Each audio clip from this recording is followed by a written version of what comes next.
There's all kinds of hunting here in the Midwest, but one of my favorites takes place in April and May. You don't need any special equipment or fancy clothes. You don't even need a permit, and just about any beginner can get lucky on their first time out. But if you really want to do it right, if you really want to know everything there is to know about it, the best way is to get a professional guide. So I asked two of the best hunters I knew, Larry and Paula Conrad, who live near Clinton, Missouri, to take us along on one of their famous hunting trips and share their expertise with every one of you at home. Hi, John. How you doing? Here you've been out working on the farm today. Yeah, I have. Well, how's hunting been? Good. Real good? Yeah, I've been one time, but it was really Well, excellent. great. You know, this weather we've been having, I didn't know if, will that have much effect on it? Well, you know, we was lucky, and a few days ago we got real good rain, and it started to warm up a little bit, and I think we're going to be all right. Well, great. We've had all kinds of weather today. We even had a little hail out to our place, just a little bit. Today? Mm-hmm. Wow. We better get going. The daylight's going to get away from us here. Sounds great. We gotta get out here and go hunt some of them critters. That's it. Let's go find some.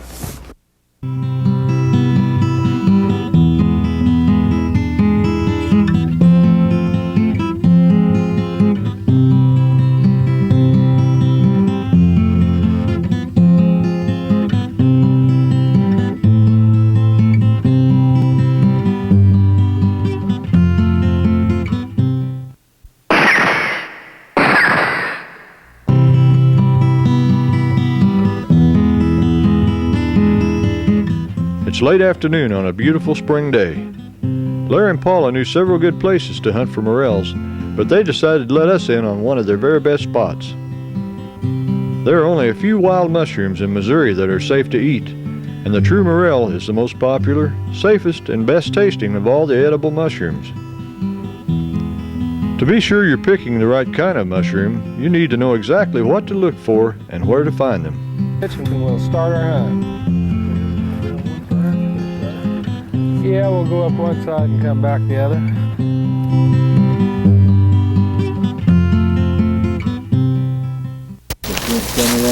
Here, John, look at these. Yeah, there's a couple. Yeah, this one's almost covered by this leaf. I would have never seen that one. They usually have a lot of those little tiny little bugs on them, but they'll wash off after you soak them in salt. They're pretty good. Pretty tasty eating. Hey!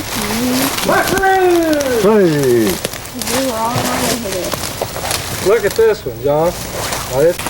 Almost looks like a quail hidden in there, doesn't it? See that, John? See how the leaves are covering it up? Now, that thing actually has come up underneath these leaves and pushed through. See? Mm-hmm. And bent over the leaves, Bent held it over. from peeking up through there, didn't it? And that is a dandy. Fresh, too. See how they're hollow? Larry and Paula call these gray morels. There's a lot of disagreement among morel hunters about the difference between white, gray, and yellow morels. But there's no mistaking any true morel in Missouri once you've learned what to look for. True morels are always hollow and light-colored and have no gills or caps like toadstools. The red or rust-colored mushrooms that have a wavy surface are called false morels. Some people love them, but they make others very sick. So it's always good for a beginner to stick with true morels like these and never eat a lot of any mushroom you're trying for the first time. I can soak them in salt water and that pretty well. And some people will clean them and then they'll lay them flat on a cookie sheet and put them right into the deep freeze and just freeze them, and then they can bag them, and then when they're ready to cook them they can pull them out and just drop them in whatever and cook them. How long will they keep like that? Just indefinite? We've bagged them and kept them for a year. Still tastes as good fresh. Well, not quite as good. They get maybe a little bit of mush to them, but you know, there's nothing like the fresh ones. But That's good to know. you can freeze them. Just like that one, I would have never seen that when they grew. Mushroom! Oh boy. Wrong point again. Both Larry and Paula try to pinch the stems of the mushrooms off, leaving the base in the ground. They believe this will help next year's crop. Yeah, wherever you find one, you want to look around real careful, because usually there's more than one. We passed a couple that you found. The only one I picked was A little dry, but not bad. And there's one back over here. Whenever you're in the Missouri Outback during warm weather, always protect yourself against briars, ticks, jiggers, mosquitoes, and poison ivy. Wearing a long-sleeve shirt, heavy pants, and a good pair of boots can get you through the brush without too many scratches. And spraying with a good repellent will always ward off most of the insects. But if you're allergic to poison ivy, you'll just have to learn what it looks like and stay clear.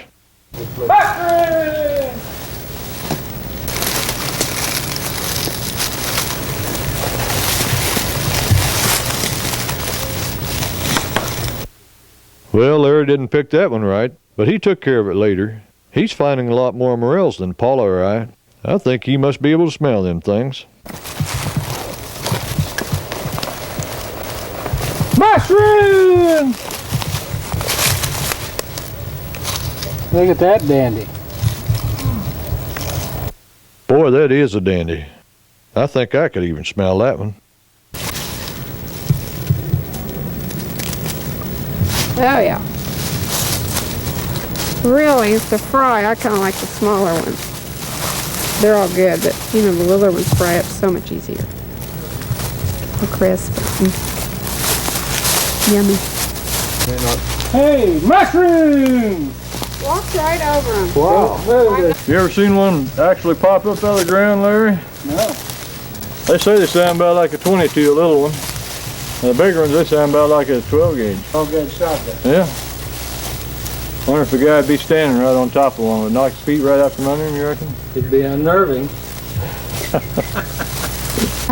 What'd you say, 3 or 4 pounds there? 2 or 3 I'd pounds? say probably 3 pounds. 3 pounds. Maybe He wasn't. 4. Probably didn't hunt. Hour and a half, maybe. Of course, Larry found them all. Most of them. Most of them. Paula second. John, I'd like to have a nice steak, some mushrooms, maybe a little applesauce, little and a good salad. Now, do you ever have fried potatoes along with these, or does this kind of take the place of fried potatoes? Yeah, you have those and you won't want any French fries or baked potatoes or anything like that. The way I like them, if you have them just tall enough on a platter, you can't quite see who's sitting across from you. I had a great time hunting mushrooms with Larry and Paula, and learned a lot too. There's no better teacher than experience, and I hope you get out and experience all the wonderful things Missouri has to offer in the great outdoors, in the Missouri Outback.